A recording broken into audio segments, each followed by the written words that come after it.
Good day po mga ka-opinion. Pag-uusapan po natin ay ang bit-bit ng TVJ na Dabar Cards nung sila ay nawala sa ere at lumipat sa TV5. Naalala ko po yan nung yung time ng nag-announce sila na wala na sila sa mga halusos. Parang siyempre lahat tayo nagulat naalala ko yan nung nagsalita si Bossing, si Tito Sen, tsaka si Boss Joey ay nang hindi ko makalimutan parang na-trauma tayo dyan kasi biglang nawala sila sa ere tsaka nakakagulat keso maraming pagbabago Ngayon ang alam kong ang natatandaan ko dyan ang mga Dabar Cards dyan ay sila yan bali ito po.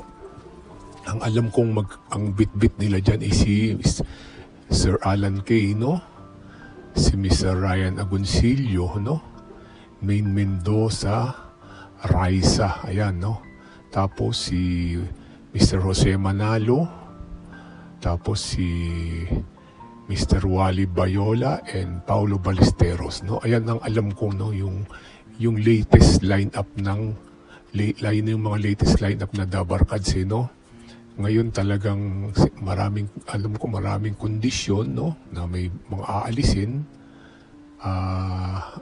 Yan siyempre nakakagulat Siyempre sila yung araw-araw nating napapanood biglang magbabago Bali ang nangyari po talagang nanindigan din ang Dabar Cards Yung grupo nila yan lalo na sila Sir Alan Kay ay nang natatandaan ko dyan kasi Sir Ryan and Miss Main Mendoza talagang yung grupo nila naging solid talaga hindi walang iwanan may mga i-retain pero hindi rin sila pumayag ay naalam ko sa nangyaring yan Diyan lang ako bumilib kaya yung grupo nila yan Dabar Cards ay talagang hindi mo malilimutan kasi ayun yung biglang after how many years biglang mawawala sila sa ere Tapos at least yung itong TVJ nakagawa rin sila at nakalipat naiayos lahat at nalipat sila sa TV5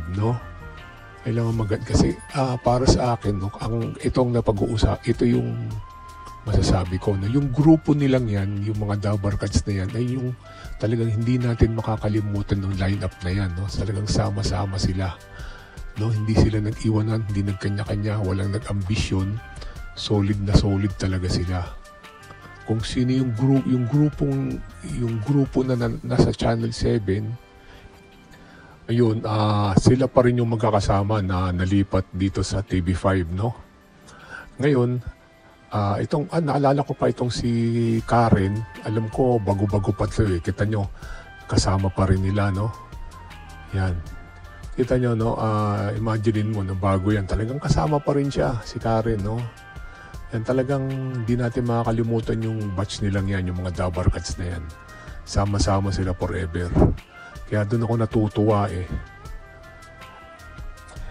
Kaya sa akin, very memorable yan yung grupo nilang yan. Isa-isahin natin uli, Si Alan Kay, si Ryan Agoncillo, Main Mendoza, Raisa, tapos sila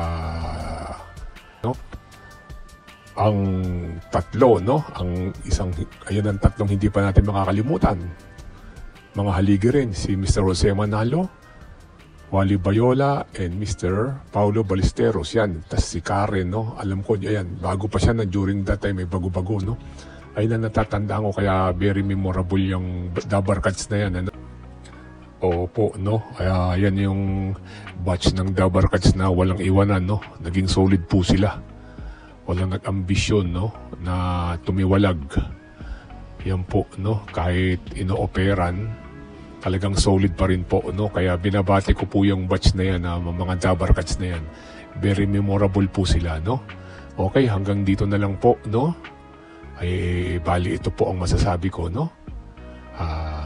God bless po. Please like and subscribe.